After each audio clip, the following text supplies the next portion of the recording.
Alright, so the next several buttons here along our main toolbar are very specific. They include Allow Translucent Selection, Toggle Brush Polygons, Lock Prefabs from Selection, Enable or Disable Socket Snapping, and Particle System using LODs in the Perspective Viewport, which is a really long tooltip. Now, what I'm going to do is give you a demonstration of each one of these using VCTF Sandstorm. So if you'd like, you can go ahead and go to File and open that up. Now, the first one, which is toggling translucent selection. I'm going to demonstrate this by coming over here underneath this little bridge covered area, and I'm going to open up the content browser. Now here inside the content browser, let's do a very particular search. So make sure you've clicked the All Assets button, and then here inside the search line for your filter, let's do a couple of things. First off, let's search for light, and then let's narrow this down by clicking on only static meshes. So check the little static mesh checkbox.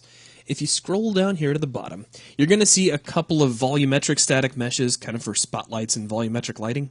Grab either one of these two. It doesn't really matter which one. I'm going to grab the little skinny one on the right-hand side. I'm going to slide my content browser off to the right, so it's mostly off the screen, but just so I can see the underside of this bridge. Then I'll just drag this little light mesh right here to the underside of the bridge, and boom, there you go. You get a nice little volumetric light effect, which doesn't have a light source right now. This is just here kind of as a demonstration. Now let's close this. Now currently I have my scale widget available. If you don't have that available, tap the space bar until it cycles around. So boom, there you go. That's what you want. Now I'm going to scale this up. It looks kind of like something that should be coming out of the underside of an alien ship when you scale it up like that. Now what I want you to do is make sure that Allow Translucent Selection is off. And then I want you to click right here in this light source and see what we get. You'll notice that we're actually selecting the static mesh on the far side of that volumetric light. Now, if we switch it on, I'm actually selecting the light cone itself. So it's really just a question of, do you want to be able to select volumetric effects or translucent objects like this volumetric light cone? So that one's pretty easy, and it's very specialized. You're not always going to need it, but man, when you need it, it's very, very handy. Now next, we have Toggle Brush Polygons. If I fly out here to these great big blocking volumes that kind of surround our level, if I select one of these, you'll notice that right now all we really get is the wireframe of that brush, but if I switch on Toggle Brush Polygons, the polys of that brush will become shaded in, which can make it just a little bit easier to see what's going on. Now, moving across, we have Lock Prefabs from Selection. To really drive this home and make it make sense, we need to create a prefab. So I'm going to do a couple of things. I'm going to tap the O key, which will get rid of any volumes in our level just so that they're not visible. It just keeps those blocking volumes from kind of cluttering up our view. Now, let's take a look at this cool, kind of almost Grim Reaper-ish sort of character, this statue. You will notice that he's actually made of several different static meshes. So there's like this wing, there's the statue itself, there are these hoses that are hanging down. I'm just holding down Control and clicking on each one of these. We also have the pedestal down here at the bottom. Now, let's say, just for the sake of argument, that we wanted all of these objects to be considered as a single object for placement, if we wanted to move them around, make duplicates of them, and so on and so forth. We can create a prefab of these objects. So what I'm going to do is right-click and come down to Create Prefab. Now it's going to ask for some information. It wants to know what package to save this in, so I'm going to make just kind of a temporary package. We'll call this temp_prefab package, which I'll just get rid of later. For the group, we'll just say prefabs. And for the name, we'll do Cool Grim Reaper Statue. There we go.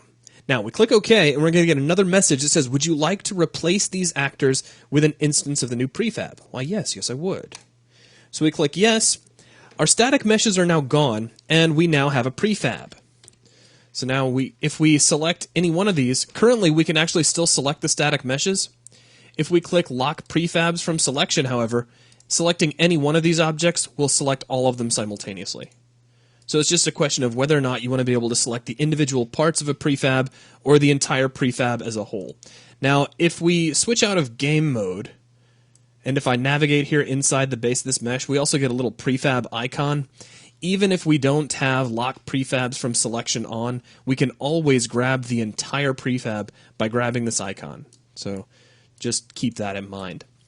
Now, next to this, we have enable or disable socket snapping. And this is a really cool one, very handy once you know that it's there and how to use it. I'm going to come down here to this little shaded area just because it's a little easier to see. And let's see here. I'm going to tap the O key to get rid of those volumes again. And let's come over to our content browser. This time, I'm going to clear out everything in my search line. So just go ahead and click the clear button. Make sure again that you are looking within all assets. And I want you to click the skeletal meshes checkbox. Now this will give you a big list of all the skeletal meshes included with UDK. Let's grab the SKCH Iron Guard Male A skeletal mesh. So let's just select this guy.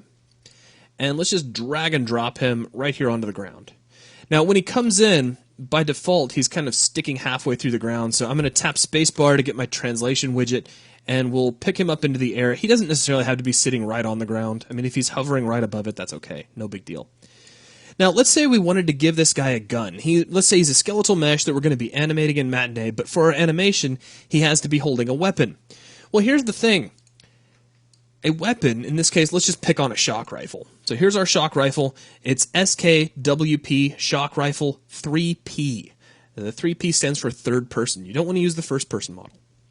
So I'll grab the 3P version, and I'm just going to drag that onto the ground right next to our guy. How do we get our skeletal mesh, this guy, to hold on to the shock rifle? You could spend a while trying to position and get things lined up, but then you need to attach it, and there's a lot of different steps you'd have to take. Fortunately, socket snapping deals with the problem for us.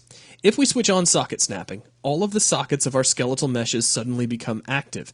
All we have to do is select our shock rifle and then click where we want it to go. So let's click on the socket right here next to our little guy's right hand, and boom, check it out. The shock rifle jumps right into his hand. It's already attached, and if we were to animate this skeletal mesh at this point, the shock rifle would move along as if he were actually holding it. So it's a real quick and easy way to deal with the problem of getting a character to have some object attached to a socket. Now, the last one of these little specialized buttons is the select to have particle system use distance LOD in the perspective viewport. That's a really awesomely long tooltip. Now, to show this off, I'm going to fly the camera way out here into this little kind of no man's land where players aren't supposed to go. Now let's go back into the content browser. Let's go ahead and clear out all of our search criteria and make sure we are searching for all assets, so click the all assets button. And I want you to search for particle systems. So check the particle systems box, then in the search line, I want you to type in something very particular.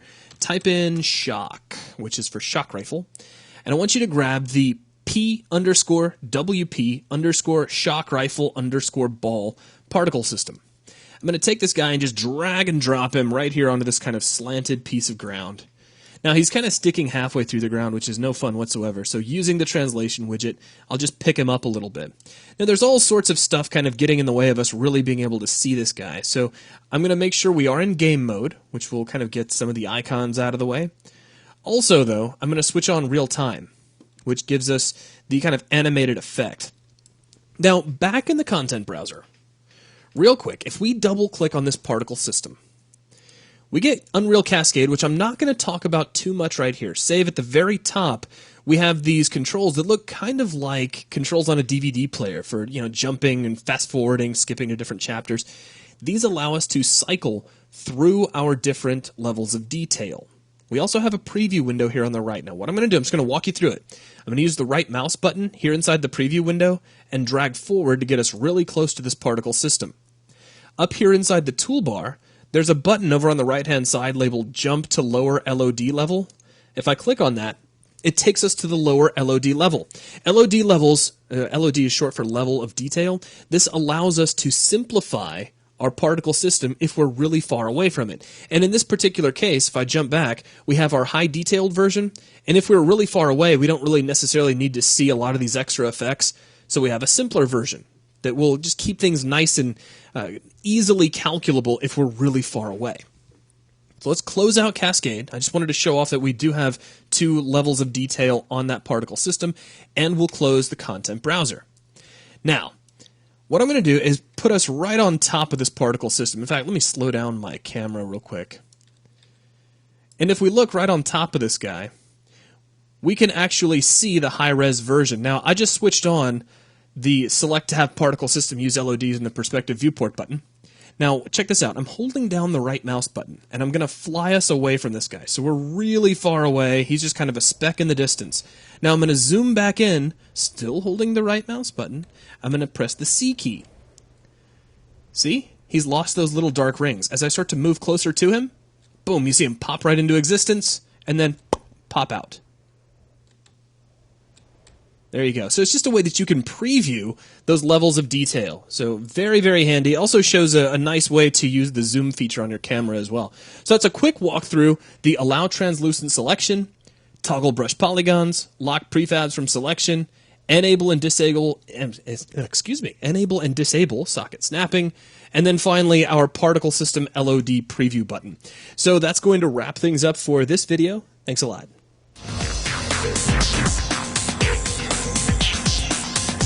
We'll be right back.